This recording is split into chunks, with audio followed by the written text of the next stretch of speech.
Hello, and welcome to CompuDop's fourth digital skills lesson on email. In this lesson, we will go over email etiquette and some do's and don'ts when writing email. Like any form of online communication, it's important to practice good etiquette and safety when using email. Etiquette is a set of rules or guidelines that people use to communicate better and aid in other social interactions. Using good email etiquette can help you get your point across and show that you are considerate of the person that you are talking to. Here are some of the best things to do when writing an email. Keep emails clear and to the point. Avoid being too wordy when writing email. Use a relevant subject line. The subject line lets the recipient know what to expect in the email. Make it clear and relevant. Add a greeting and closing line to your email.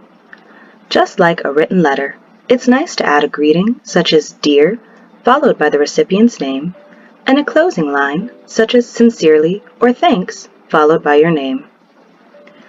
Be aware that your tone may not be obvious in an email. Your recipients may not be able to recognize irony and sarcasm in your emails, and this can lead to misinterpretation or confusion. Before sending your email, it's a good habit to always check your email before sending it.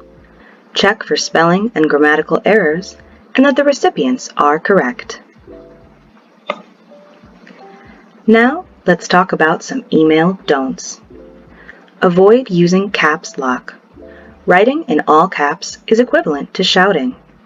Your recipient may mistakenly think that you're angry, which can backfire, especially in a business email. Additionally, don't use an overly long signature. Instead of including all of your contact information, it's better to focus on your most important or preferred contact information. Try to not use hard-to-read fonts or colors, as some of them may make your emails difficult to read. In many cases, too much text formatting can also look unprofessional or irritating. Avoid overuse of the reply to all function. Ask yourself whether every person in the group needs to see your reply. If you're only intending the message for one person, use reply.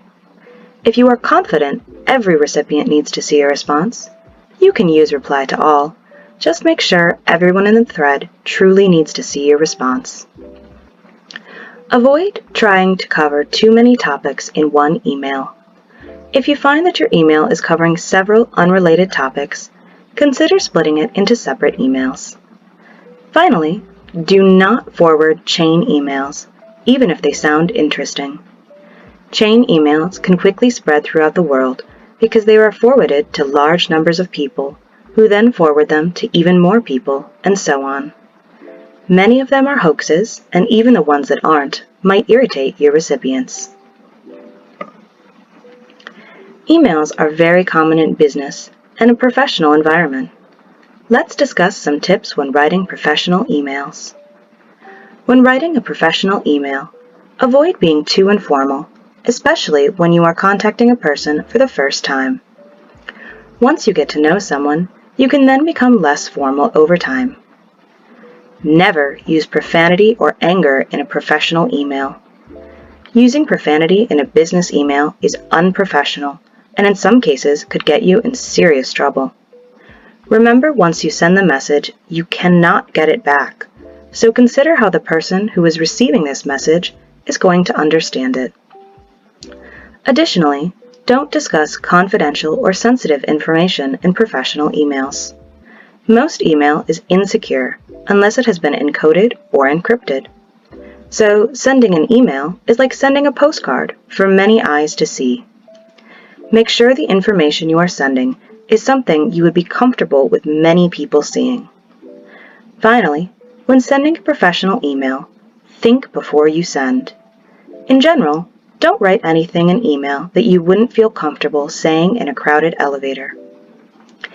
Thank you so much for watching CompuDop's digital literacy segment on email etiquette and do's and don'ts. In our next segment, we will discuss email safety tips, so make sure you watch it to stay secure on the web. Thank you so much for watching and have a great day.